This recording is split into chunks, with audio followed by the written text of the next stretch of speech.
you have indicated that they have not been signed because the original documents which have all the signatures are with the external auditors.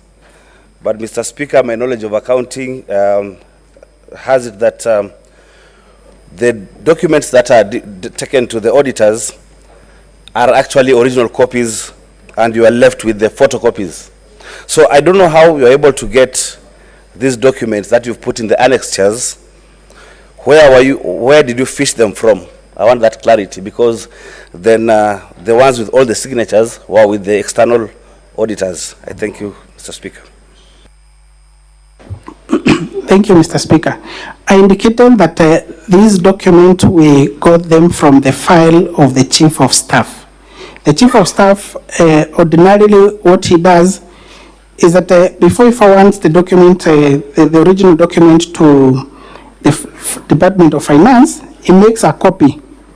And when we were given these directives that we need to respond within 3 days, I requested the Chief of Staff to give me a copy of the file that he owns, where these documents are. Senator Miraj.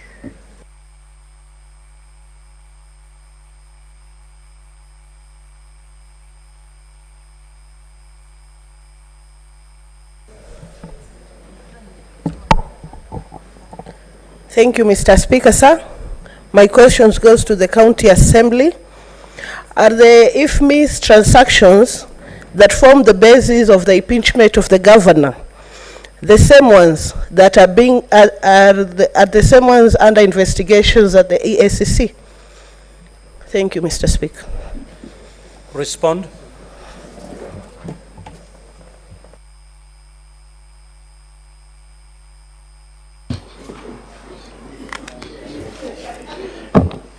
Mr. Speaker, we do not know. All we know is that this complaint was also sent to the EACC and to many other agencies.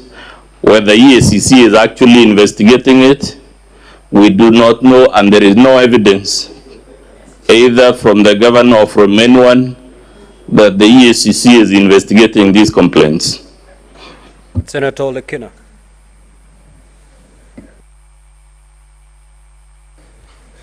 Thank you, Mr. Speaker. Mr. Speaker, I've got two clarifications that I need to get clarified. One is from the lawyer. I was listening to, and the question... Which lawyer? There are so many lawyers here. The lawyer for the Assembly. Thionkolu. It's a very good name. Volume 3. We are looking at Section 45, Protection of Public Property and Revenue, etc. So you referred to 45 2A Roman numeral number 2 and 3. And specifically you said goods not supplied or not supplied in full, number 2, services not rendered or not adequately rendered. So the question that I wanted to get clarity from you is whether you are relying 100% on the IFMIS extracts, or you've received audited financial statements as per Section 31 of the Public Audit Act. And I want to remind you, Section 31(5) stipulates that after the audit process, they shall be tabled in Parliament and also at the Assembly. So if you can clarify that, I'd really appreciate it. Number 2, I asked this question yesterday. I didn't get a proper clarification. It has come back again today on the issue of the accounting officer. Section 103 of the PFM Act establishes the county treasury, and it puts the CEC in charge of finance as the head of the county treasury. Section 199 of the PFM Act, which is a penalty clause, stipulates penalties which are going to befall any public officer who is in charge of the resources and does not account for them.